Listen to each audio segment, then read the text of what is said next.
Okay, so if we start with alcohols, and if we're thinking about oxidation of a primary alcohol, so this is oxidation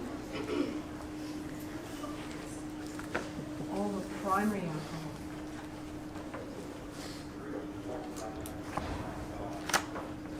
We all remember what's required for a primary alcohol? Yeah, so we're going to have our functional group on the end. And what is the functional group of an alcohol? We call that, yeah, it's the hydroxyl group. And if it is completely oxidized,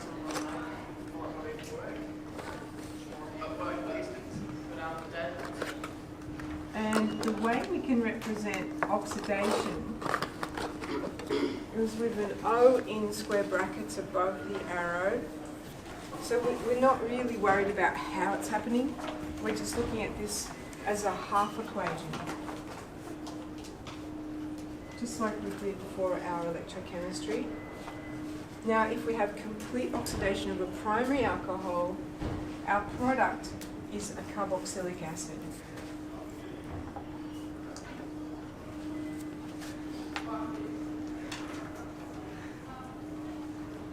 And we can think about oxidation in this context, adding oxygen is relevant because that's what we're going to do. So we're going to add oxygen.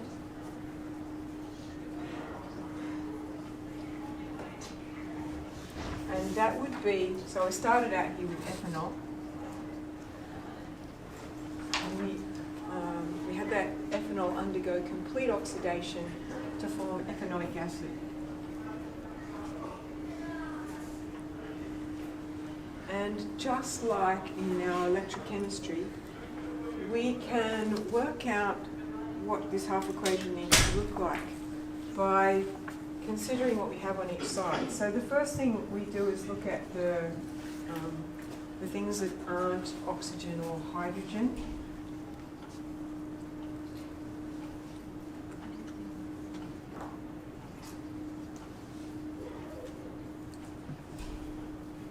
And in this case, that would mean the carbons.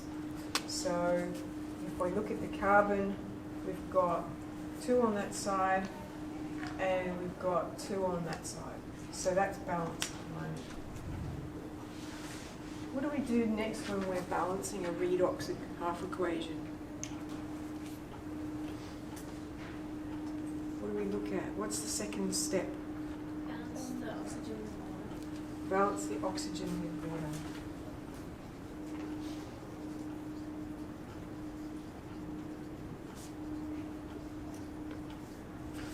So if I look on my left side, I have 1 oxygen, and on my right hand side I have 2 oxygens. So I'm going to need a water on the left, aren't I?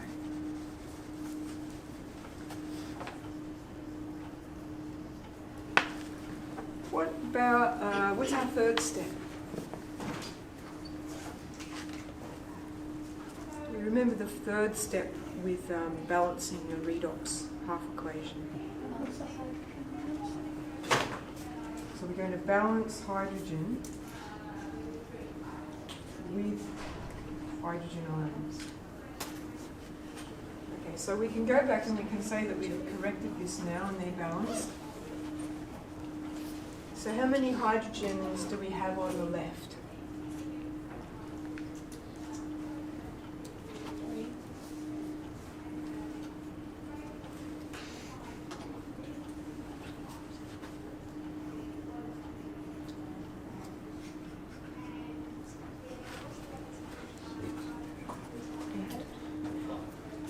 Okay, did I hear 8? Yeah. Okay, we've got 8. So we've got 2 here now. And how many have we got here? Putting these here so that you don't forget them. 4. So that tells us we need to put our 4 hydrogen ions on this side What's the final step? Next charge an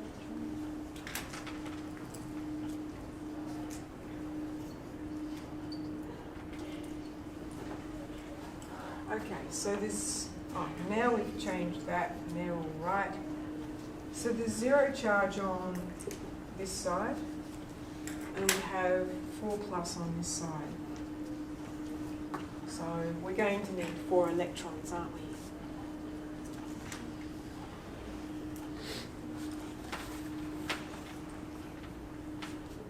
And that is the complete oxidation of a primary alcohol.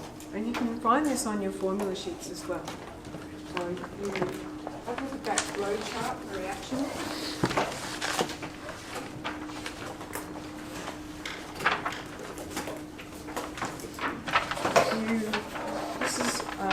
The alcohol's right in the middle there, and you can see that there's an arm that goes down to the middle of the page pointing to the carboxylic acid, and it says oxidation with excess strong oxidizer, for example acidified permanganate.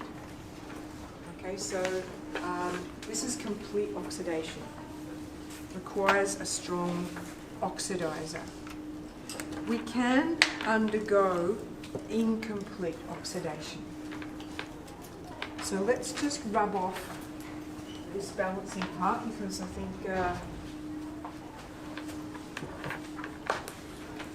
it's just a bit of a reminder.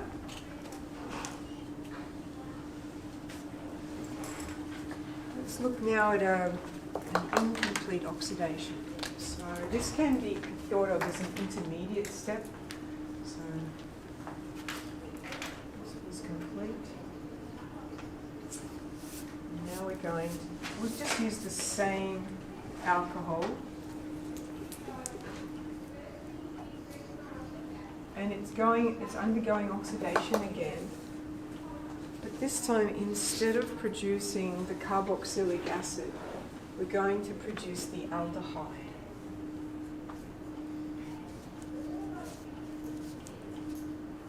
And it's still oxidation because if you look to see, well, how many bonds does the carbon have to an oxygen? Well, over here it's got 1 and here it's got 2. So we haven't really increased the number of oxygen atoms present, but we've used up another bond on the carbon with the oxygen. So, same process. Going to balance this. So this one, that was an alcohol. I'll just rewrite what I've rubbed off to the carboxylic acid. Primary alcohol. This is the primary alcohol to the aldehyde. And our balancing of our carbons. Carbons are fine. Next, we need to balance the oxygens. What do we think about oxygen balancing? Oxygens are fine. There's one on Oxygens each are fine. What about hydrogens? There's one more hydrogen on the left side. 2 more. Oh, 2 more. 2 more? How many have we got? We've got 6 over this side, and we've got 4 over this side. So I'm going to need 2, aren't I? And here's a little tip. They're always even numbers. So you won't have any. If you count a 3 or a 5, you've miscounted. Okay, so what's our last step that we need to do? Charges. Yep. And so we've only got charged species on this side, and so we need 2 electrons over there.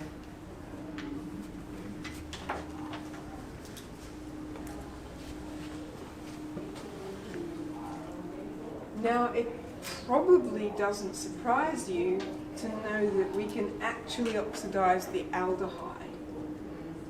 What do you think the product would be if I oxidized the aldehyde? carboxylic acid. So let's have a look at that. So this was, this is still a half equation for that, but let's go with the aldehyde.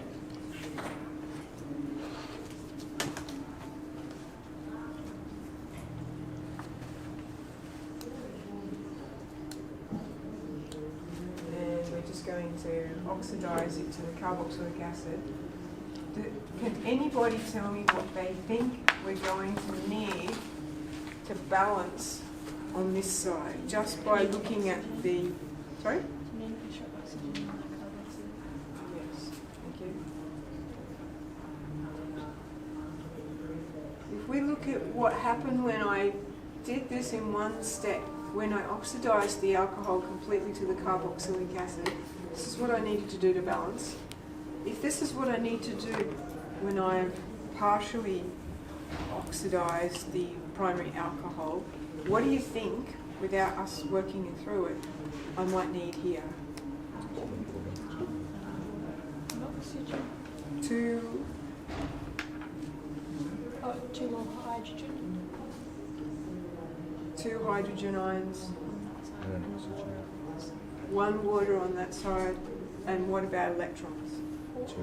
Two electrons, yeah, because basically these two will add up to give you that. Yeah?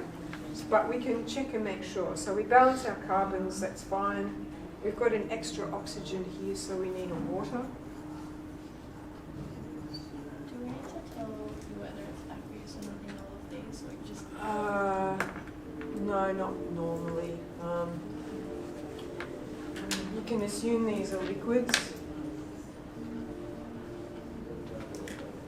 And because this is going to be aqueous here, then this would have to be aqueous as well. But by and large, what we're interested in here is balancing. So now how many hydrogens do we have on this side? 6. And we've got 4 on this side.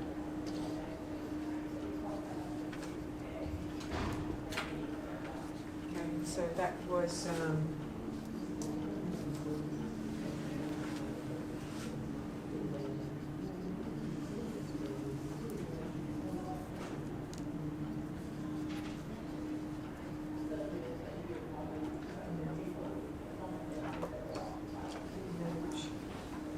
systematic naming we're using.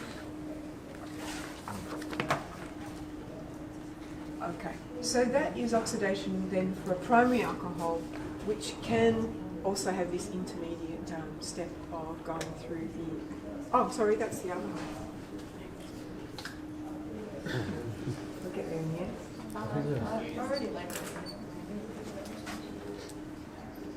It's fine. There's only one letter difference between them, so. Yeah, so that was the ethanol there.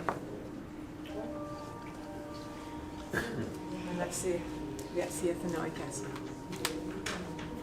Has anybody got any questions or not quite sure about that? The reactions there for our primary alcohols?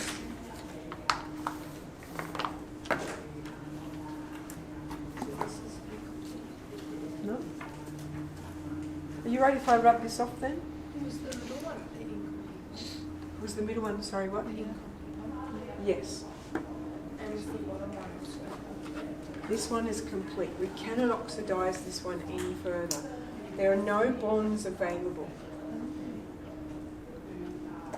That is completely oxidized.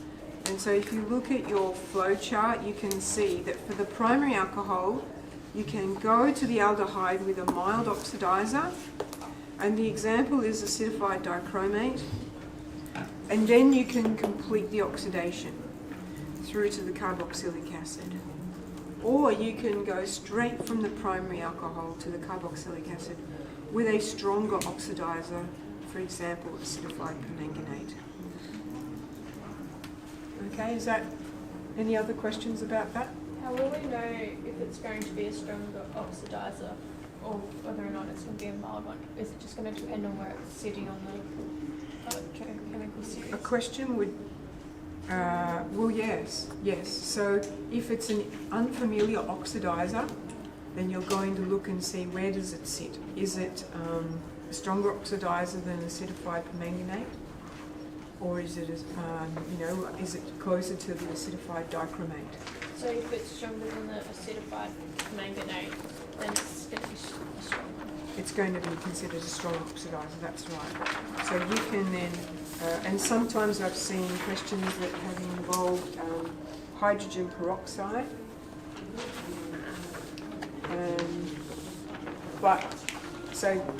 Can you see where that one is?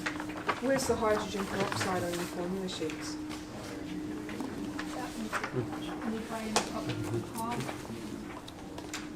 Remember, we're looking at it as an oxidizer. Where is Just below fluorine gas. It's just below fluorine, so it's the second one on here. So are we going to think that the hydrogen peroxide is a strong oxidizer? Yes. Yes. And we can work that out by their proximity to the ones that we're given. So if you're asked if it was a reaction, say, with manganese oxide, acidified MnO2, you would see that it's a weaker oxidizer than the acidified dichromate, and you would then say that the aldehyde is the likely product. Does that make sense? So I'm just going to rank things using the electrochemical series. Let's go on and have a look at secondary alcohols.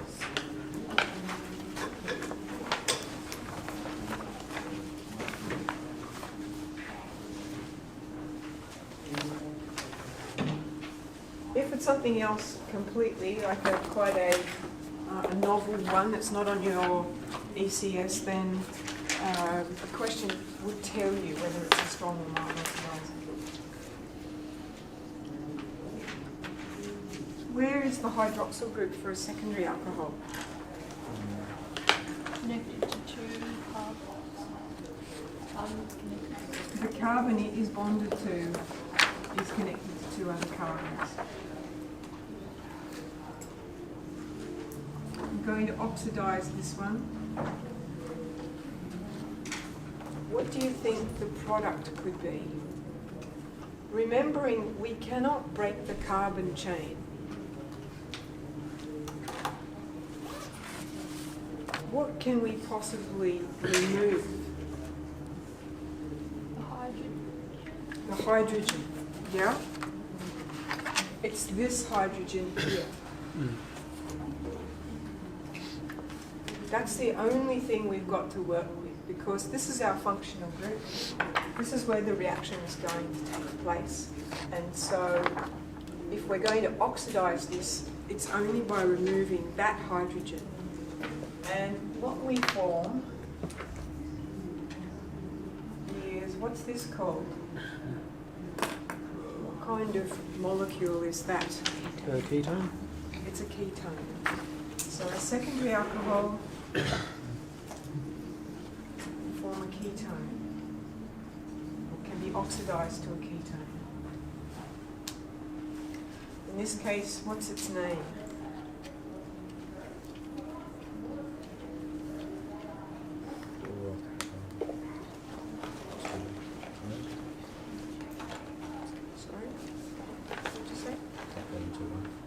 Well, it's actually just propanone.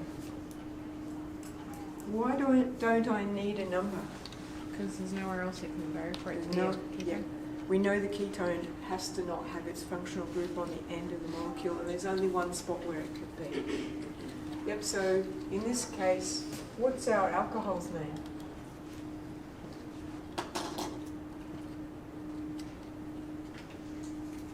What's this one's name? Yes. Propanol. We do need the 2 for that one, because the hydroxyl group would be also on the end of the molecule. Now, balancing, same process, isn't it? We've got 3 carbons on this side, 3 on that side. How many hydrogens on this side? I'd say there are 8. 8? 7? 8? Okay. How many over here? 6.